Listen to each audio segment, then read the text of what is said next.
Welcome back to clean news Rajasthan.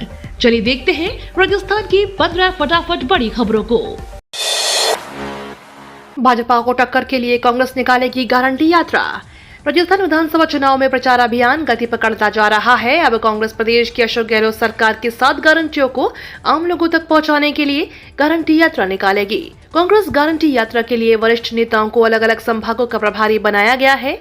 इनमें पूर्व उप मुख्यमंत्री सचिन पायलट अजमेर, कांग्रेस के राष्ट्रीय महासचिव जितेंद्र सिंह जयपुर, विधानसभा अध्यक्ष सीपी जोशी उदयपुर, पंजाब कांग्रेस के प्रभारी हरीश चौधरी जोधपुर, राष्ट्रीय प्रवक्ता मोहन प्रकाश भरतपुर, प्रदेश के आपदा राहत मंत्री गोविंद राम मेघवाल बीकानेर व खनन मंत्री प्रमोद जैन भाया गोटा संभाग के प्रभारी होंगे। दिवाली से पहले आई बड़ी खुशखबरी, कर्मचारियों का महंगाई भत्ता 4% बढ़ा।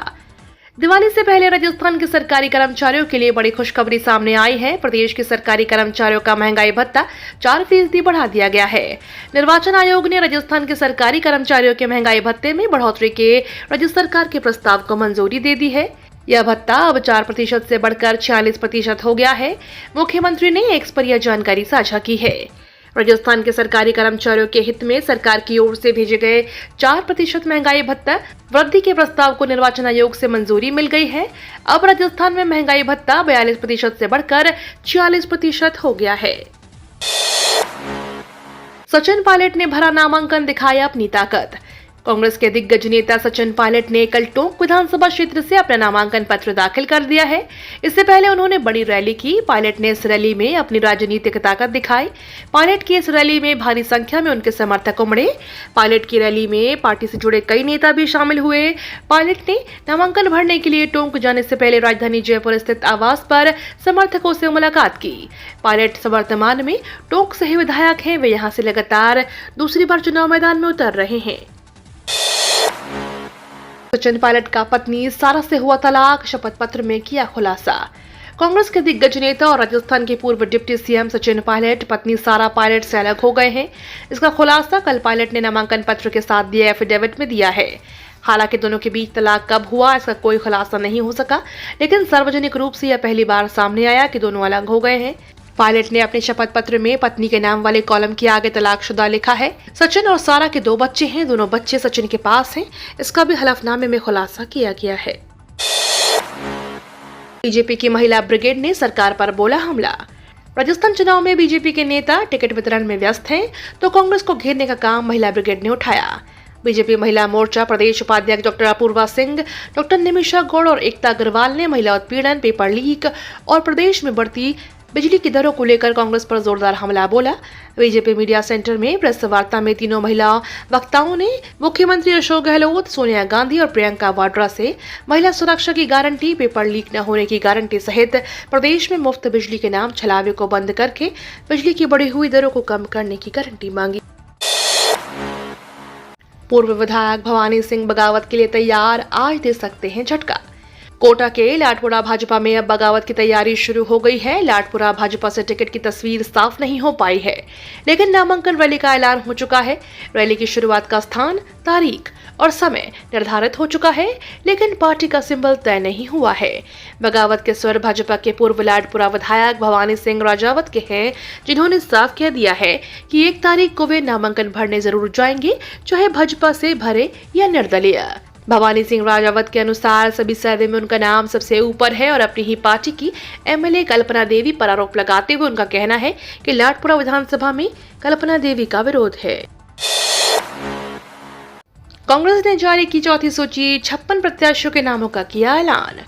राजस्थान विधानसभा चुनाव के लिए कांग्रेस ने अपनी चौथी सूची जारी कर दी है।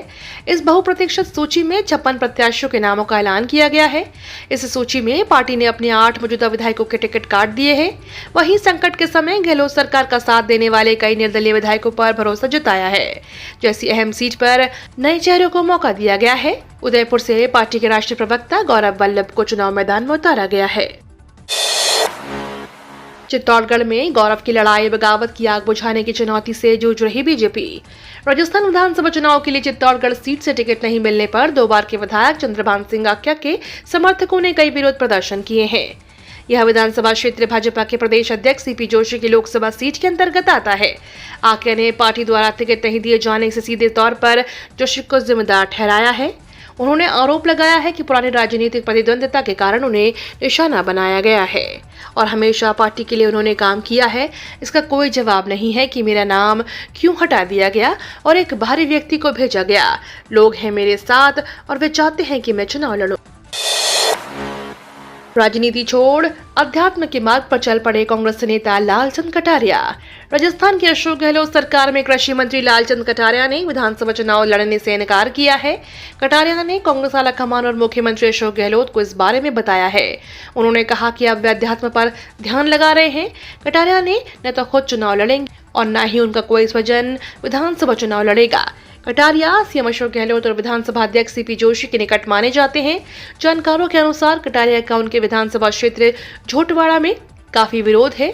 आम मतदाताओं के साथ कांग्रेस कार्यकर्ताओं में भी पार्टी आलाकमान से कटारिया को टिकट नहीं देने की मांग की है।